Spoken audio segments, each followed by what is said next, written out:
Պարոն Նահապետյան, ամեն դեպքում ես կուզեմ, այսպես ասենք, անվանական անդրադառնանք այս անձերին, մասնավորապես Վազգեն Միրզախանյանին, որը առաջնագծում է, այսինքն իր վրա է ամբողջությամբ վերցրել այս կեղտոտ արշավը, ինչով է սա պայմանավորված, եւ առաջինը ինքն էր, որ նախ հիշեցման կարգով մենք անցած շաբաթ անընդհատ ներկայացնում էինք այն տեսանյութը, որտեղ ինքը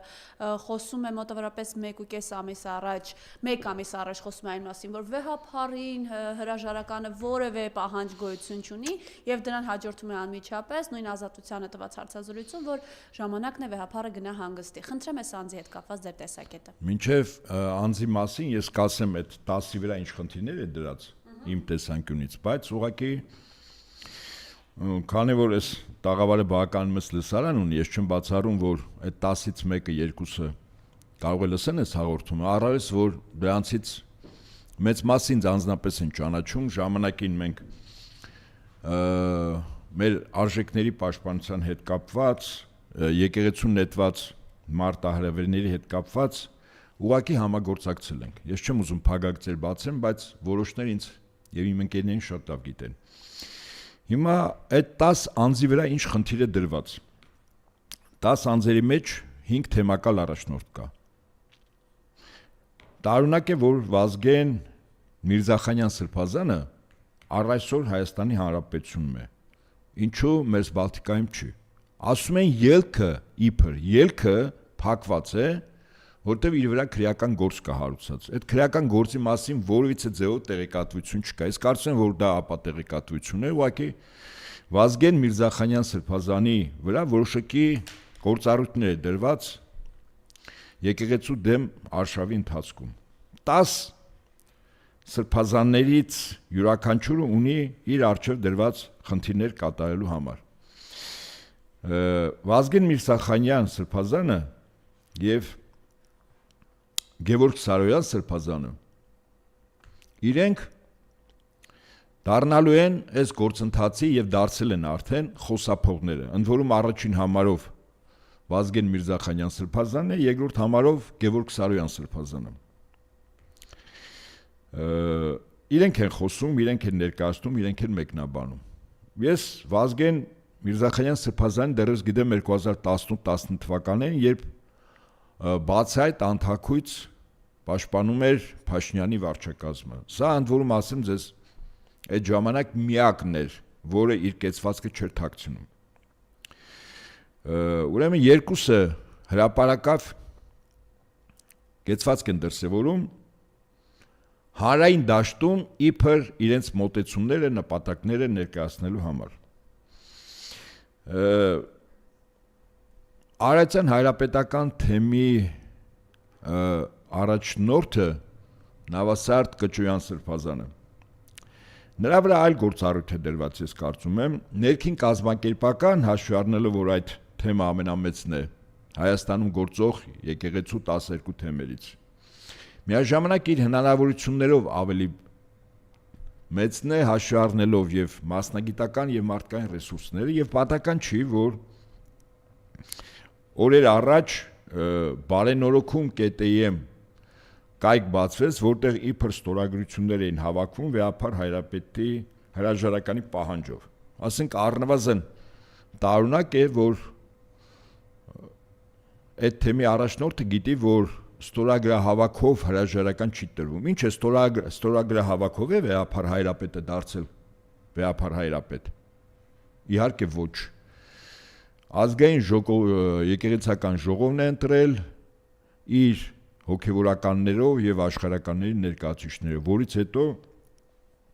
վեհափառ հայրապետը օծվել է Սուրբ Հոգուց, այսինքն Աստծո ներկայության, որի շնորհները տրվել է վեհափառ հայրապետին, որպեսզի վերջիններս իր հավատավոր զավակներին եւ հոտին տա, այսինքն մյուսները օծվում են վեհափառ հայրապետի կողմից։ Հիմա ես կարծում եմ, որ Արարատյան հայրապետական թեմի վրա դրվել է գործառույթ սպասարկել իբր այս 10-ի կողմից իրականացվող աշխատանքների, գործընթացների, իրադարձությունների լուսաբանումը եւ կարելի ասել այստեղ մի հետաքրքիր անձնավորություն էլ կա, որ իր անունազգանը այդ բարենորոգում ԿՏԻ-ում կայքում գրել էր Ալմաս Մուրադյան, որը աշխատակազմի ղեկավարն էր, նախկինում լրատվության պատասխանատու,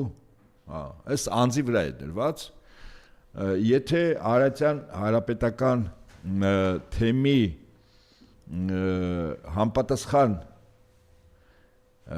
հնարավորությունները նկատի ունեմ տեղեկատվական, մասնագիտական, մարդկային մի փոքր առավել ակտիվ լինեն, մենք հրապարակավ կսկսենք բացել փակագծերը, թե ովքեր են այդ անձերը եղել նախկինում ինչ գործառույթներ են իրականացնել, որ աղանդավորական կառույցների անդամներ են եղել, ինչպես են հայտնվել Արարատյան հանրապետական թեմում, որ կառույցների հետ են համագործակցել, որտեղ ինչ ստորագրություններ են տվել։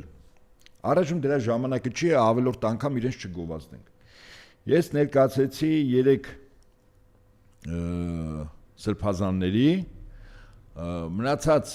այսպես ասենք, 4 սրբազանները դրանք թեմակալ առաջնորդներ են, որոնք պետք է ապահովեին մասսովկան։ Եվ փայլուն կերպով իրենք այդ առումով իրենց կարելի է շնորհակալություն հայտնել, փայլուն կերպով իրենք դեկտեմբերի 18-ին Մայրաթորում ձախողեցին։ Այդ դրա համար շնորհակալություն։ Սա եղավ 7։ Մի սրբազան կա, Արտակ սրբազանը, որը Մայրաթորի միաբան տեսու չէ։ Ես այդ անձի մասին լսել եմ դեռևս 2018 թվականի հունիս ամիսներին, որտեղ երբ նոր Հայաստան նոր հայրապետ, այսպես կոչված շարժումներ ընդդեմ Վեհապար հայրապետի, մենք բավականին այդպես իրազեկ ենք այդ շարժման ներքին խոհանոցից, եւ մի քանի սրբազաններ պատրաստակամություն են հայտնել չերևացող կերպով օժանդակել ուրեմն այդ շարժմանը։ Այդ անձանցից մեկը եւ ամենայն հավանականությամբ Մայրաթորից դուրս եկող տեղեկատվությունը, որը շատ արագ փոխանցվում էր այդ շարժման որոշ անդամների, որտեղ կային հոգեվորականներ, բաց այդ 2 հոգեվորական եւ աշխարհականներին ամենայն հավանականությամբ նաեւ այդ աղբյուրով էր դուրս գալիս։ Խոսքս Արտակ սրբազանի մասին է։ Սա ուրեմն եղավ 8։ Հովնան սրբազանը, որը ԱՄՆ-ի արմենիական թեմի առաջնորդն է, իր մասին տարբեր հրապարակումներ կան, ես չեմ ուզում անդրադառնալ, որտեղ այնուամենայնիվ այն գնահատականները եւ իր վարքը մինչև այդ կարգավիճակը ստանալը ինչպեսին է եղել, ես դրա ոչ ապացույց ունեմ, ոչ էլ ուզում եմ անդրադառնալ, թե ոչ դրական լույսերով, շատ ավելի հակառակ լույսերով իր մարմնավոր կյանքի մասին է բավականաչափ այսպես պատմվում, չեմ էլ ուզում արձագանքեմ այդ իրողություններին։ Բոլորին ասենք, թե ոչ։ Եվ չէ, եւ վերջինը 10-րդը Անուշավանն է, ես ասենք այդ անձի գործունեության մասին որևիցե գնահատական չունեմ, թեև սոցիալական ցանցերում, լրատվական հոսքերում ասենք բավական նեգատիվ գնահատականներ իր վարքի, իր կենցաղվարության, իր բարոյական նկարագրի մասին, մի բան կարող եմ ասել Անուշավան սրբազանի, ինքը սովորաբար Երևանում Գրիգոր Լուսավորիչ եկեղեցի կա, ես այդ եկեղեցու համայնքի անդամ եմ, ինքը միշտ պատարակներին այդտեղ է լինում, եղել են պատարակներ, որտեղ ինքը պատարակիչ քահանա է, ես ասեմ, որից է բացասական բան չեմ տեսել։ Ես չեմ ուզում գնահատել մի բանի մասին, որտեղ ինքս համոզված չեմ։ Օրինակ, եթե Վազգեն սրբազանի մասին, Վազգեն Միրզախանյան սրբազանի մասին, այսպես, ես պատական չեմ ասում, իրենց հոգևորական կարգավիճակը ես վերջում եմ ասում։ Սա էլ իմ կողմից ցույց է, քանի դեռ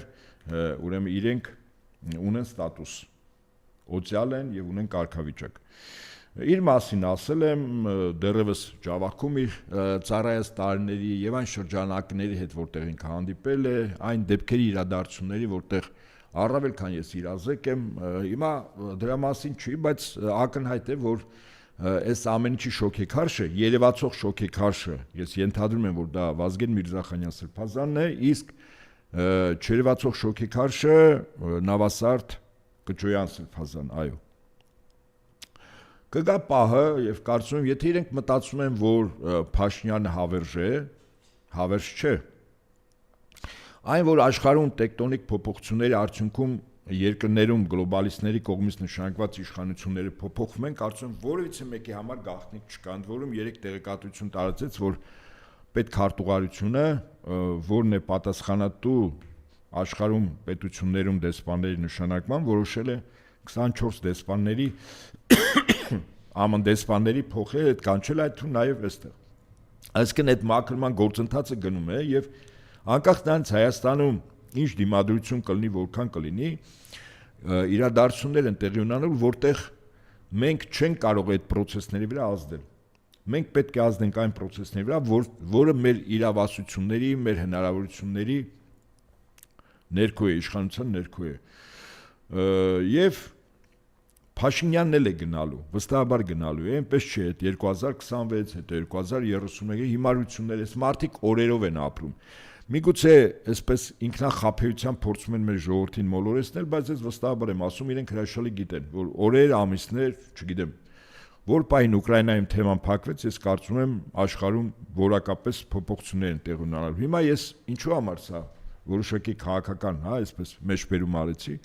այս մարդիկ թող հասկանան խոսքս 10 եւ մի քանաների մասին է, հա։ Եթե իրենք հլու հնազանդ ծառայում են Չարի ծառա Փաշինյան Նիկոլին, որոշակի վարկաբեկիչ նյութերի հիման վրա, եւ դա օրվա իշխանությունների ձեռքին լծակ է իրենց օգտագործելու, ձեզ վստահեցնում եմ, որ նոր իշխանությունները այդ գործիքը ոչ թե օգտագործելու են կրկին այդ 10-ին ծառայեցնելու իրենց, այլ այդ գործիքը խոսքս վարկաբեկիչ նյութերի մասն է։ Եթե դրանց մեջ իրեն իրողություններ, որը իր մեջ պարունակում է քրեական հետապնդում, այս 10-ն էլ թող իմանան։ Իրենք քրեական առումով հետապնդվելու են։ Եվ մեր 4 սրբազանները, ճիշտ է, Մկրտիչ սրբազանը Արագածոտնի թեմի առաջնորդը, ինքը ԱԱՑ-ում չի նստած, հա, Երևան ամենածանր պայմաններում է Բարաշենի քրեակատարողական։ Ես կարծում եմ, որ մեր հոգևորականներից ամենատոկուն, ամենաամուր հոգևորականներից մեկն է, իմ կողմից ճանաչված եւ յուրաքանչյուր օրվա իշխանություններին ծառայող սրբազան եւ ամուսնացած քահանա թող իմանա գալու է քարեր հավաքելու ժամանակը եւ այն վարկաբեկիչ նյութերով որոնց օգնությամբ իշխանությունները սուր իրենց կառավարում են եւ նորից եմ կրկնում այդ նյութերի մեջ եթե իր մեջ քրեական տարեր պարունակեն, այսինքն իրավական հետապնդում, այդ մարդիկ վստահաբար հետապնդվելու են օրենքի ամբողջ խստությամբ։ Եվ ամենակարևորը, եթե ուշադրություն դարձնեք, առերևույթ օրվա իշխանությունների կեցվածքը կաթողիկոսին փոխելն է, այսպես ասենք։ Եվ դրա համար օգտագործում են տարբեր գործիքներ, այդ թվում եւ առաջին հերթին Վեհափար Հայրապետի մտերիմների, հարազատների, բարեկամների նկատմամբ հետապնդումներ իրականացնել